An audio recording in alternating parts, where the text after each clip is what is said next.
Have you ever seen someone remain faithful to a man who couldn't even stick to a phone plan? Because Yandy Smith did the unthinkable after nearly a decade of playing Ride or Die Barbie for Mendeecees Harris. Sis finally stated, "I'm out." Yep.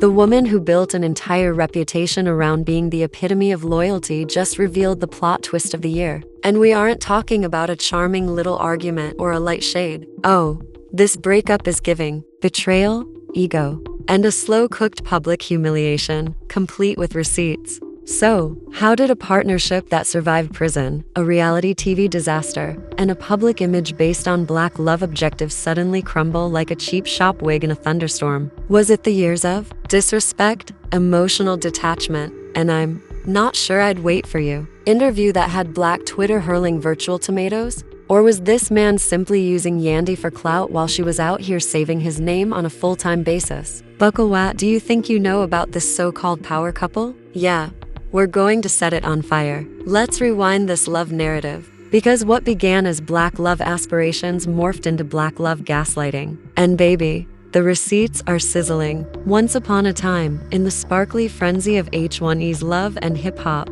we were handed a love tale that looked like it belonged in a Tyler Perry finale, but without the wigs. Yandy Smith, the sophisticated, refined, business-savvy woman, and Mendeecees Harris, the streetwise reformer, ex-hustler becomes a family. Man, cameras, confessionals, vows, tears, and prison terms. Yes, this fairy tale involved federal accusations. Mendeecees was sentenced to 8 years in prison in 2015, immediately following a grandiose televised wedding, for narcotics trafficking. So what did Yandy do? Did she go, cry in the Rolls Royce, and vanish? Nope. Sis emphasized loyalty as if it were a brand deal. She became the poster girl for ride or die culture, attending visitations in full glam, raising children on her own, protesting jail conditions, appearing on reality shows, and running her enterprises as if nothing could stop her. Meanwhile, Mendeecees was doing time, and Yandy was performing the emotional labor of 10 women with 0 toes. But that's when the cracks appeared, because while Yandy was out here spinning PR gold and babysitting his reputation like a toddler with sticky fingers, industry insiders began whispering, "You know how it works, girl." He'd be phoning other women from jail. He was observed talking smooth about her. This marriage might be for TV, but Yandy never folded. She maintained it tight until the infamous 2021 interview. Imagine this. Mendeecees, who is new out of prison, is sitting on a panel, all dressed up and doing the "I've grown" act. When someone asks him directly if Yandy had gone to prison, "Would you have waited for her?" His response, "I'm not sure what I would have done. Excuse me." After 5 years of this woman holding you down like Gorilla Glue and protecting your name harder than an NDA, you don't realize that moment cracked the internet in half. Twitter went full CSI. For many admirers, the day the black love fairy tale perished was the day TikTok sewed that clip into oblivion. What sort of man watches a lady give up everything for him and shrugs? But here's where it becomes real. Because this wasn't just some awkward slip. This was a window into something far darker, a pattern of emotional detachment, selfishness, and outright contempt that had evidently been going on for years. And once fans, even while in prison, Mendeecees was apparently flirting with other women, throwing shade behind the scenes, and allowing Yandy to do all the heavy labor. When they went back to earlier episodes, interviews, and Instagram postings, they noticed something that had always been there. She was the wife, manager, image consultant, babysitter, and spiritual advisor wrapped into one, while he had to sit and occasionally seem like he cared, according to a person close to the couple, who spoke on the condition of anonymity. Because this tea is scorching, Yandy was more in love with the concept of holding it down than with what was actually happening, and Maine knew he was playing into it to keep his reputation clean. And you know what? It worked for a long time because we wanted to believe in them. We wanted to see a strong black marriage endure the system. We needed that storyline. But as always, the truth doesn't care what ship you like. Fast forward to post-prison Mendeecees, and what do we get? An image revamp, a growth journey, speaking gigs, Instagram captions about discipline and elevation. But what we didn't get was gratitude. Not once did this man sit down and publicly say, "Yandy, thank you. You didn't have to do what you did, but you did anyway." Instead, he gave us vibes of detached side looks, reality show confessionals, and lukewarm platitudes like, "We were working on us." Nah, she was working. You were coasting. And let's speak about marriage boot camp because, oh honey, if there was during one of the episodes, Yandy confesses to feeling unsafe, unloved, and alone in the relationship. The same woman who protested for you, fed your children, sobbed in private while defending you in public, was now standing there wondering if you really liked her. Then came the moment that hit like a velvet glove. When the therapist asked Mendeecees if he had ever been unfaithful, he looked down, shuffled, and answered, "Yes, I've done some things I'm not proud of." Boom, mic drops. TV. And every faithful black woman watching that show shattered just a little inside because in that one sentence, everything made sense. The strange body language, the remote energy, the lack of adulation, the refusal to claim Yandy in the same way she claimed him. Yandy was driving the bus alone, and he had never been alone. He was just along for the journey. However, it didn't stop there, because as soon as that episode aired, the floodgates opened. Anonymous blog pages began sharing DMs, alleged screenshots of Mendeecees' conversations with other women, and sources claimed he was seen in Atlanta with someone other than Yandy. Yandy did what she always does. She remained silent, despite business partners claiming that he was making agreements without her.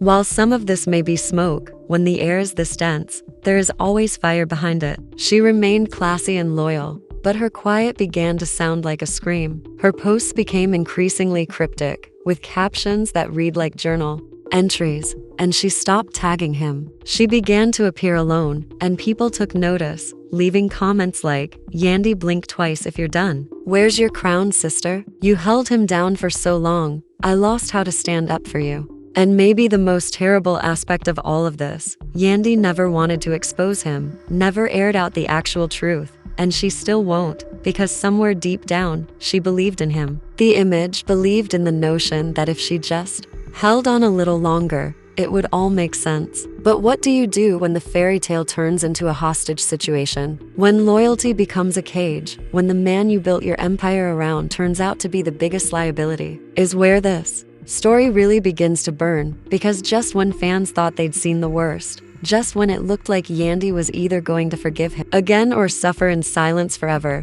a revelation surfaced that turned the entire love and hip-hop narrative upside down. And trust me, what you're about to hear next will make you wonder if this marriage was ever real in the first place. But, Babby, if you thought that was the climax, you better wait tight because the tea is just starting to steep. Let's talk about what truly started raising. In Chile, after Yandy began making actions that seemed more like getting back than getting right, fans began doing their own investigations and discovered a few DOS booms. Let's take a look. Yandy didn't suddenly decide, "I'm done with Mendeecees." Nah, she played the game like a strategist on House of Cards with a lorry shaker of love and hip-hop drama. Behind the scenes, she had already quit wearing her ring months ago. The rumors started. Subtle shade on Instagram. Check. Cryptic captions. Double check. But you know what threw the internet into DEFCON 1? Yandy apparently acquired a new townhouse in Atlanta, and Mendeecees' name was nowhere on the papers.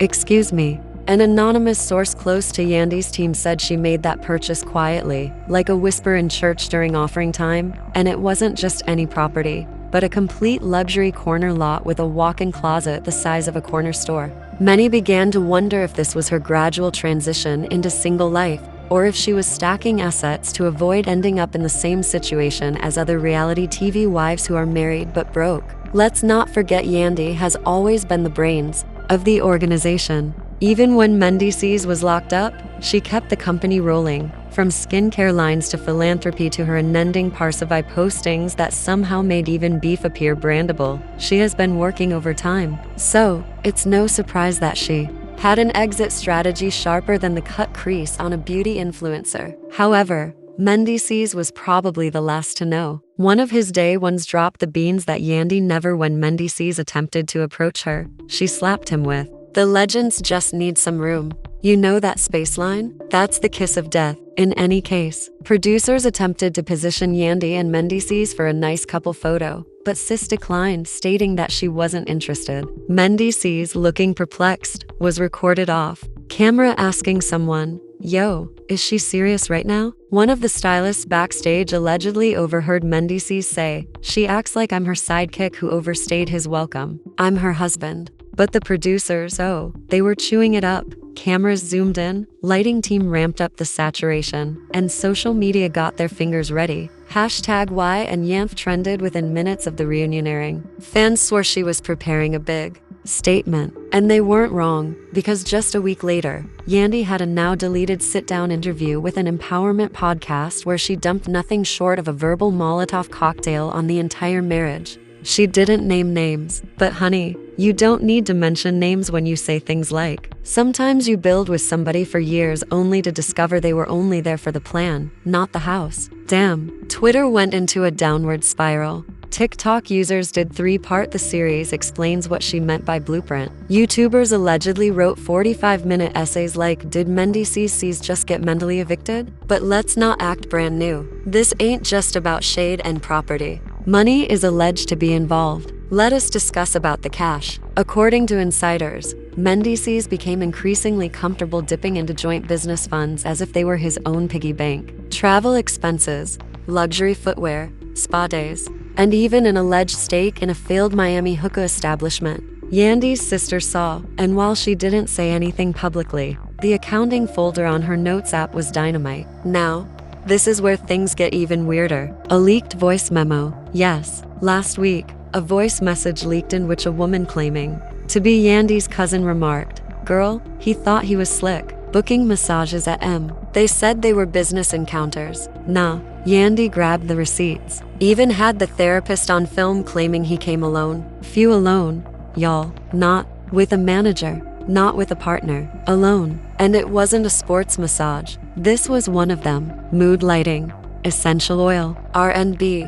Slow jams. Massage the joints. So when you add that to the cash withdrawals, erratic parenting, late night club appearances, and IG models inexplicably liking all of his photos at 230mm, you can't blame Yandy for packing her mental baggage and stating, "Peace out, Playa." Despite this, supporters were torn. Some said she should have held it down. Others claimed she waited too long. The real ones, however, praised her like a standing ovation marks the end of a bonk tour. Yandy did not simply walk away. Instead, she stepped up, blogs exploded, YouTubers shared back-to-back reaction videos and even gossip pennies on Facebook. Live had heated opinions, fish grease, and while Yandy remained mute, posting cryptic comments and booked and busy photos on Instagram, Mendy saw an opportunity and felt it was the perfect moment to embark on a podcast tour. Yeah, man believed he could turn the split into a redemption arc. Sitting in studios with red lights and cheap mix, trying to explain his side,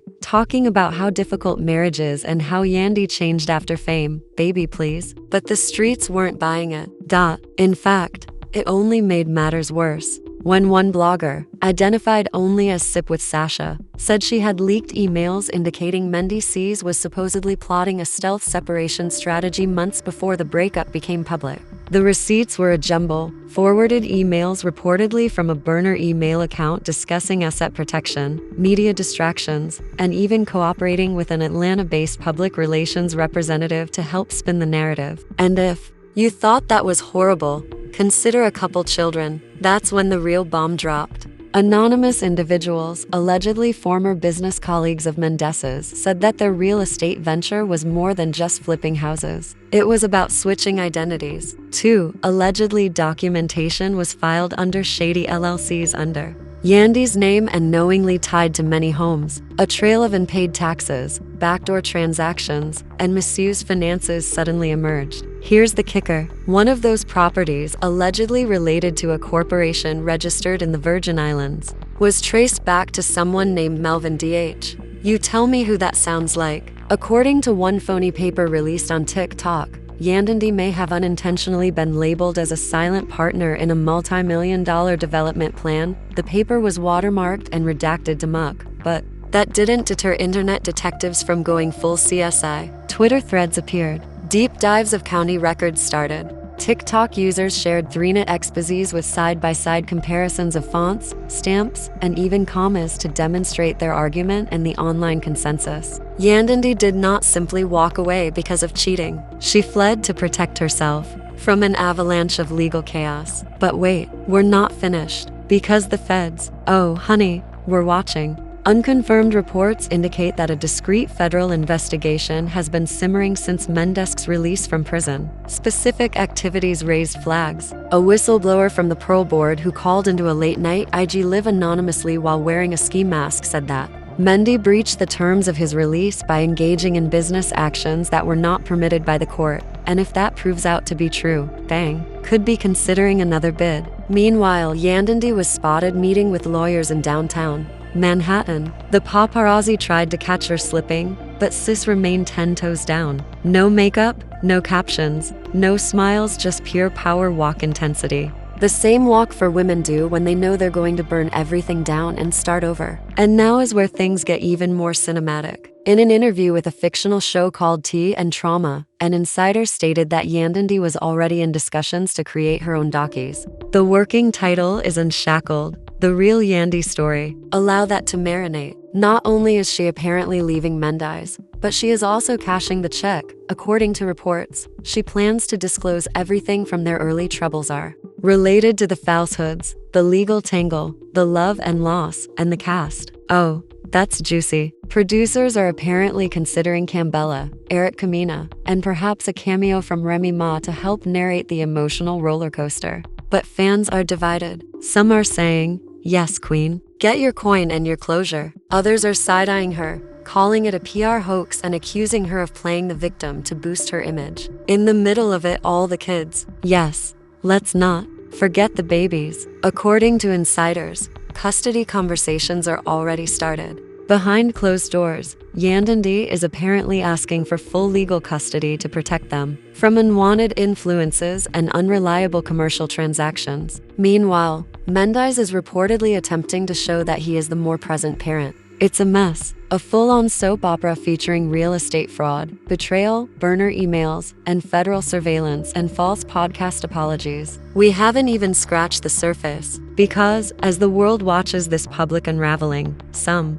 people feel there will be one more twist. Some claim Yandy isn't finished. Burning bridges. She might well drag love and hip-hop producers into the dirt as well, accusing them of manipulating the narrative, creating phony sequences, and imposing emotional agony in exchange for views. She's reportedly prepared to name names, and if that happens, we could be looking at the end of the VH1 empire. So buckle up, for the ride isn't over. And if Yandy Smith is going to completely unleash, baby, this split could be the start of her revenge campaign.